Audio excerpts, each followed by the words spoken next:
네, 안녕하세요. 하나님의 잔소리입니다. 오늘의 주제는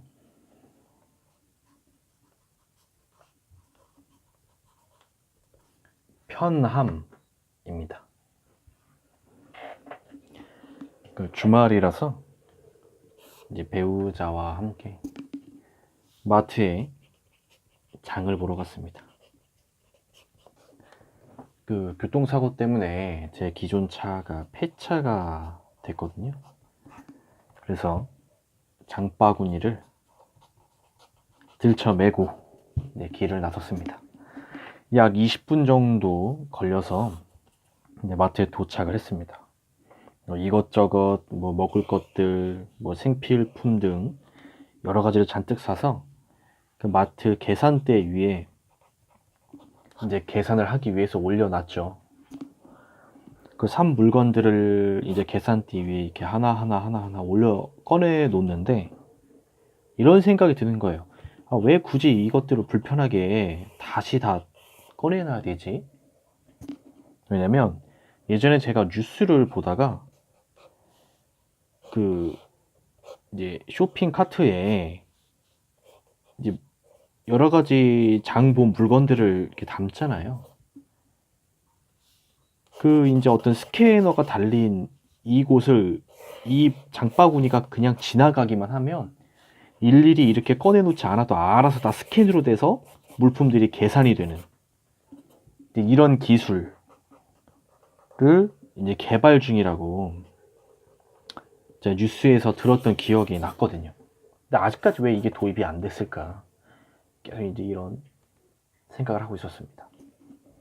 그런데 만약에 진짜로 이렇게 장바구니 있는 거를 번거롭게 꺼내지 않아도 한 번에 스캔이 되는 기술이 각 마트에 상용화가 된다면 어떤 일이 가장 먼저 일어날까요? 아마도 계산원의 일자리가 사라질 겁니다. 그냥 거의 명백하겠죠. 상품을 계산대 위에 일일이 꺼내 놓는 불편함이 사라지면요, 소비자들은 편함을 얻겠죠. 하지만 계산원의 일자리가 사라지는 재앙도 같이 생깁니다. 누군가에게 있어서 일자리가 사라진다는 것은 그 사람한테는 재앙이잖아요. 단순히 불편한 게 아니라 재앙입니다. 고속도로에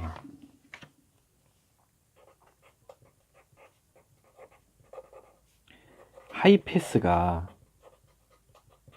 늘어나면 늘어날수록 운전자는 조금이라도 더 빨리 갈 수 있는 편함을 얻겠죠. 하지만 고속도로의 요금 징수원들의 일자리가 사라지는 재앙도 같이 생깁니다. 스마트폰이 보급될수록 언제 어디서나 정보를 얻을 수 있는 편리함이 생기죠. 하지만 온라인 도박, 음란물 시청 등 한 개인과 가정을 파괴시킬 수 있는 재앙도 같이 따라옵니다. 자동차를 구입하면 언제 어디든 편하게 갈 수 있는 편함을 얻을 수가 있겠죠. 하지만 환경 오염이라는 재앙도 따라옵니다. 그러니까 쉽게 얘기하면 편함의 반대편은 단순히 불편함이 있는 게 아니라 재앙이 있는 경우가 더 많은 것 같습니다. 제가 생각하기에는. 지금 이렇게 나눈 얘기들을 우리가 이제 기독교 신앙, 영적인 관점으로 한번 대입을 해볼까요? 교회에서 뭐 최첨단 뭐 방송 시스템, 그 다음에 음향 시스템, 뭐 시스템들을 도입을 하면 어떤 편리함이 올까요? 가만히 자리에 앉아 있어도 예배를 입체적으로 드릴 수 있는 편함이 따라옵니다. 이런 것들을 교회에 도입하면요. 하지만 이러한 최첨단 방송 음향 시스템을 갖추고 있는 교회에만 사람들이 몰려서 대형 교회로 커지는 재앙이 따라옵니다. 그러니까 규모면으로 봤을 때 작은 교회는 다 죽는 거죠. 대형 교회에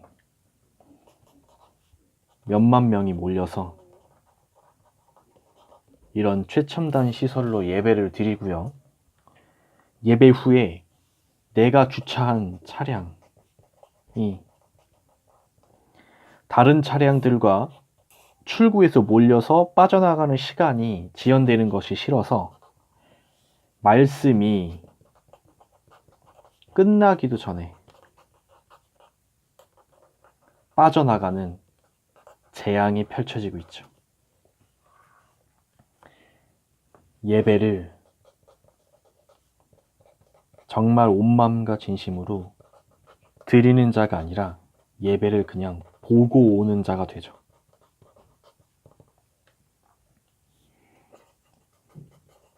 예배자가 아니라 시청자가 되는 재앙이 벌어지고 있습니다. 컴퓨터와 스마트폰으로 원하는 설교를 언제 어디서든 찾아볼 수 있는 편리한 인터넷 시대가 도래했죠. 이런 편함을 얻는 대신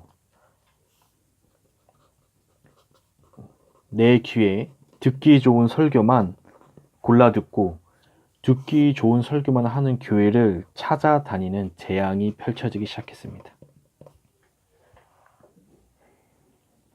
사랑의 하나님, 위로의 하나님, 긍휼과 자비의 하나님만 하나님이고 뿌린 대로 거두는 공의의 하나님, 징계의 하나님, 질투의 하나님은 온데간데 없죠.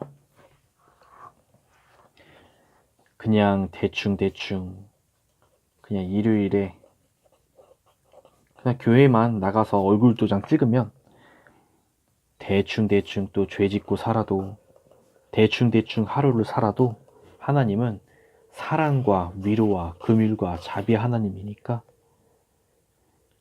내가 회개만 하면 어떻게든 다 용서해 주시고 감싸 주시고 좋은 대학, 좋은 회사, 좋은 배우자 만나게 해 주시겠지라고 그냥 또 막연하게 기대하고 있죠. 이 죄라는 문제를 대충 넘어갈 수 없어서 자신의 아들을 십자가에 못 박으신 냉정한 하나님입니다.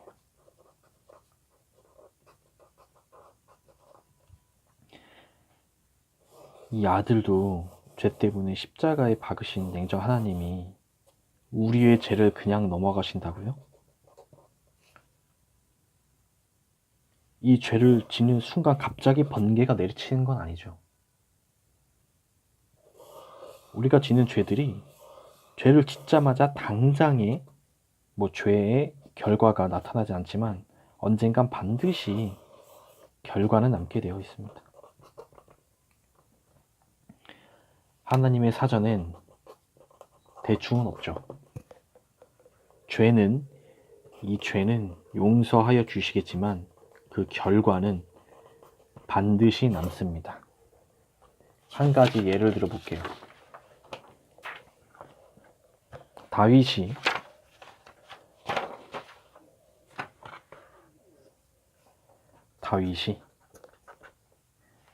자신의 수하에 있는 장군의 아내인 밧세바를 보고 간음을 합니다.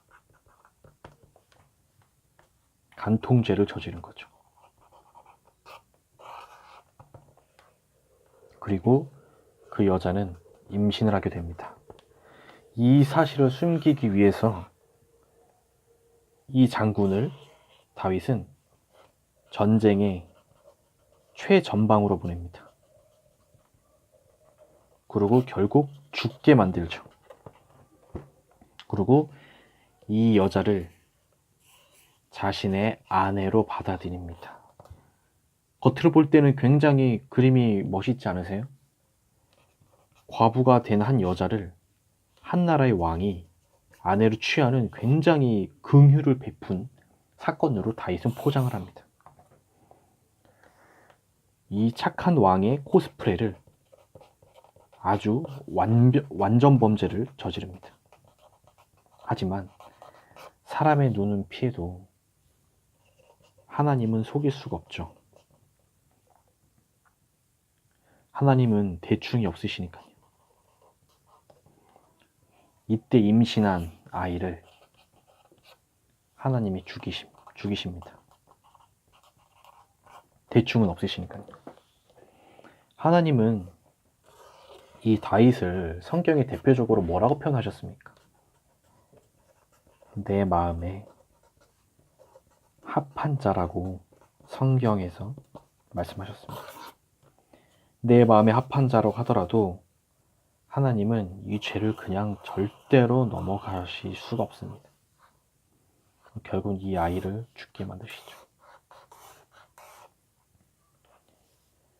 물론 이때 다윗은 회개를 했습니다. 금식기도까지 하고요. 죄는 용서될지 모르지만 아이가 죽는 죄의 결과는 반드시 남습니다. 하나님은 변하시지 않으시죠? 구약의 하나님이 이런 하나님이셨다면 지금의 하나님은 바뀌셨을까요? 우리가 짓는 사소한 죄라도요, 하나님 마음이 합한 자로 하더라도요, 하나님은 죄를 그냥 넘어가실 수가 없어요. 냉정한 하나님입니다. 칼 같은 하나님입니다. 정리하겠습니다. 우리가 신앙생활에서요, 우리의 몸이 지금 편하다면요, 영적으로는 죽어 있다는 재앙일 수가 있습니다. 편함의 반대는 불편함이 아니라 재앙인 경우가 있을 수 있다고 말씀드렸죠. 우리는 무언가를 얻기 위해서 대가를 지불해야 됩니다. 구약시대에 하나님을 만나기 위해서 번제물을 드렸죠. 지금 시대에는 우리의 목숨, 즉 우리의 시간을 하나님께 번제로 드려야 됩니다. 우리는 이런 대가 없이 하나님한테 너무 많은 걸 바라고 있어요. 하나님은 냉정하신 분이기 때문에 뿌린 만큼만 주십니다.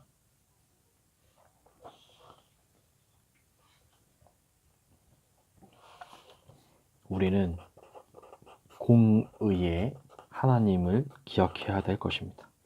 공의란 선한 일에는 상을, 악한 일에는 징벌을 주신다는 뜻입니다. 대충은 없습니다. 지금 당장의 편함 대신 불편함을 선택한다면요. 재앙 대신 축복이 따라오는 경우가 분명히 있으리라 생각을 합니다. 오늘 이 시간 우리 기도의 자리에서 무릎을 꿇는 불편함을